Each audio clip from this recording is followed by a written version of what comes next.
All right, folks. So we've got an Iksar AMA. I'm going to be doing this recap a little differently this time because I'm live on stream. Battle.net went down. This AMA came out while I was live. So I'm just going to read these live and react as we go. So maybe a little less organized on the AMA recap this time around, but still should be pretty interesting stuff. All right, can I convince you to undo all nerfed cards in Wild? Wild players already hate me enough. So that sounds like a no. Which mechanic of the game's history do you wish you could go back and redo knowing what you know now? Inspire, Invoke, Dormant, Twin Spell. Tempted to say Inspire, but I'd probably just go back to Kobold's Witchwood and try to make some better mechanics. Kobold's had a ton of stuff, but I don't think there was anything players really rallied around. Witchwood was just overall low excitement. Really? I feel like he's saying about Witchwood, but that's where Rush came from. Like, I guess it's true that Rush isn't super exciting, but it's certainly been impactful. And then, yeah, Odd and Even came in Witchwood. That is really intriguing that Witchwood is the... And Shudderwalk came in Witchwood, which was also really big and exciting. I feel like players rallied around that stuff big time. I mean, you know, negatively in many cases. Like, some people love Shudderwalk, some people hate it. Same with Odd and Even. But I feel like people really got kind of caught up in Witchwood stuff. I don't know. That's a really surprising. Kobolds I get. Like, that one, you know, is like recruits, boring, and whatever. The unidentified, like, weapons, that little cycle was weird. So I get the Kobolds. Wow, I don't know. That's still... I think, if I recall, this may be wrong, but I feel like Iksar said he had a lot of influence over those sets. I think he's mentioned that in the past. So he's probably just thinking about sets he was really closely involved in. And even if we, you know, see it differently and interpret it differently than he does, like, he was really close to those. So I bet he probably thinks like, oh, I could have improved these or could have done more. So, you know, when you're really close to something, you start to see its flaws more readily. Even though I mean, Witchwood had like flaws from a balance standpoint to me, but from like an excitement or importance standpoint, Witchwood delivered like way more than most sets. It's been one of the most influential, maybe even the most influential sets of all time, I would argue. So I think Witchwood made a mark at the very least. I actually think for me it was Mean Streets. Still think Mean Streets is my least favorite expansion. Tri-class was like wasn't really that cool, honestly. Like, dual class feels better for some reason, even though it's kind of worse. I don't know. Yeah, Mean Streets. What were the keyword? What was the keyword in Mean Streets? Can't even think. Maybe that's the problem, is I can't remember it. Right? That actually tells you a lot. It's so forgettable. I immediately knew like 8 things about Witchwood, and I remember nothing about Mean Streets. That tells you a lot. Oh, here, this is a follow-up. It's interesting to look back, though. We thought Frozen Throne was light on mechanics, but hero cards were just simple and high excitement. We had a lot of, that's interesting stuff the following year, and very little, holy crap, awesome. Look at me. Look at me bleeping for him. How far along is the first set of 2023? We had the meeting for what set should we do last week. Still undecided. 0 cards made. Still working on the last set of 2022. How often does the team review current mobile device specs versus upcoming hardware options? Do you find hardware limitations interfering with design goals? Client team and QA team do this. Interfering with design goals rarely. We have client size goals, load time goals, that sort of thing. That is impacted by tech, but I can't remember a time when we wanted to make some feature but couldn't because of low-end devices. Interesting. I feel like a lot of people complain about mobile performance and the game just not working sometimes, so... I hope they keep a really close eye on this stuff, but I don't have any inside stat here. I don't have problems playing mobile. I don't really play the game mobile, though. Honestly, if I do, it's on an iPad, not a phone.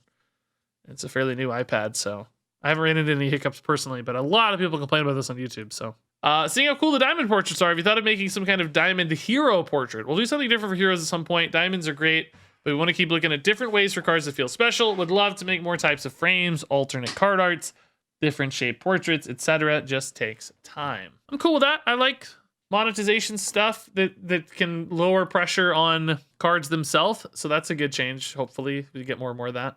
I do think the like cosmetic monetization we've gotten so far has felt prohibitively expensive, which in some ways is good because it can better subsidize, you know, the economy of actual gameplay. But it's purchases don't often feel very good. I still maintain, even packs and cosmetics, actually. What do you think of people quitting when battles start in Battlegrounds in order to get more time in the shop? Exploit or legitimate strategies? This is like if you're running pirate economy stuff and you want to get more time, you can skip your battle by exiting the client. Iksar says, we don't have a great tech solution to this. Players starting the shop phase at the same time is an impossibility the way things are built now. We could change it, would just take a significant amount of engineer time from other features. Yeah, I don't know. That's a tough one. Yeah, it's clearly gives people an advantage. People who don't do it are disadvantaged. It feels weird for streamers to do it in particular. It does feel kind of scummy, but also you can't really blame people for trying to maximize their win rate. So it's weird. It's almost like there should be a button in client that allows you to skip the battle if you want, as opposed to like trying to make everybody start at the same time. Just build it into the game. Just have a little skip battle button. People would do it all the time to get more time in the shop, which would be worse for like streamers, I guess, would feel pressure to do it and miss like the action of the fights. But people playing the game, it'd probably just be better. At this point, I don't think there are enough strategies to gain enough of a benefit for us to consider this as a high priority to work on. Could definitely change the future. Okay, so this was a little additional point there.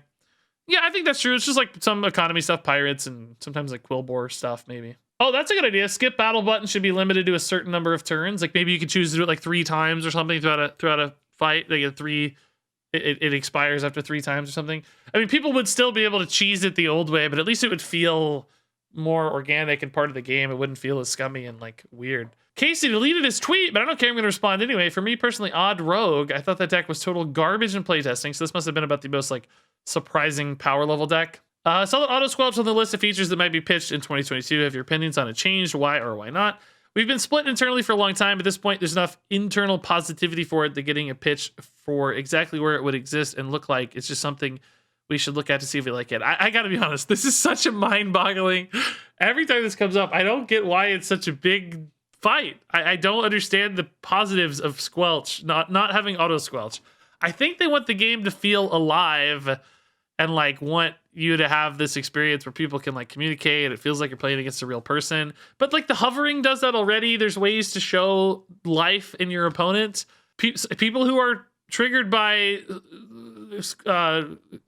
emotes, just give them the option. I don't even care. You guys get bothered by it. I ignore them all the time. People are like, why didn't you mute that guy? I hated that guy. Squelch that guy. And I don't even notice it. It's just been so long and it doesn't bother me. But so it's not an important feature to me, but I just don't understand Blizzard's hesitance here. It's so weird.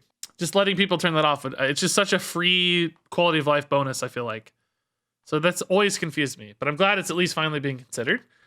Would you consider revisiting old keywords for new expansion? If so, what are the top contenders? Almost always a flavor thing. When we revisit, I could see doing some more Twin Spell, Reborn, Corrupt. There are a bunch. So conspiracy theory time. Somebody else, I think it was maybe Celestalon in an AMA he did recently, talked about how a keyword is going to come back, but Reborn being tucked right in the middle there. I already had a conspiracy that it would be Reborn, and it would be because Death Knights are returning. I think this is adding additional weight to my conspiracy. He just hit it right in the middle there. So I think we're going to get Death Knights. I think Reborn's going to be a base keyword for Death Knights. Like Combo or Overload is for other classes. I think Reborn will be for Death Knights. I think we're going to get Death Knights. I think it'll be the 3rd expansion of the year. I think it'll be something centered around the Lich King, Return of the Lich King. Maybe Bolvar will be the Lich King, but probably going to be Arthas. So I don't know what it'll be, but I think we're going to get something like that. Northrend expansion, which we already got Knights of the Frozen Throne, but that was, had a whole Death Knight across every class sort of thing. So they could probably do it in a different way. Obviously unfounded, obviously speculation, but I think it's cool the keywords come back. If you had the budget, tech, or art, anything to do a single big next thing to improve Hearthstone, what would it be? Are you guys happy with the current client? I've always wanted to take the 2D space of the box and redo it completely. Imagine panning up from the Hearthstone box main menu to reveal your avatar sitting in the tavern. Unlocking things in the tavern shows visual progression and unlocks new gameplay elements. Yeah, that sounds sick. Oh, interesting. Iksar's favorite decks. This is a question about like Wild. He hasn't played Wild since AV, but his favorite standard deck is Owl Warlock or Aggro Druid. People are gonna have thoughts about that. I don't think you should ever hate. Is Golden Card upgrading still on the table? It's still on the table. I mean, they've really teased this one a lot. I think they even said it's like in the works. It's just going to take a while, I'm sure. So I guess we'll see that before too long. Who knows when? Any more plans for progression in Battlegrounds? Yes, been working on more progression things for Battlegrounds lately. We'll always add more to Constructed as well, just nothing to share at the moment. It's great. I think Battlegrounds getting its own sort of ecosystems and systems to support it is obvious and welcome because it's clearly the most popular mode in Hearthstone right now. All right, cool. That's the Iksar AMA. Share your thoughts in the comments below because you're watching this on YouTube, even though I'm live on Twitch.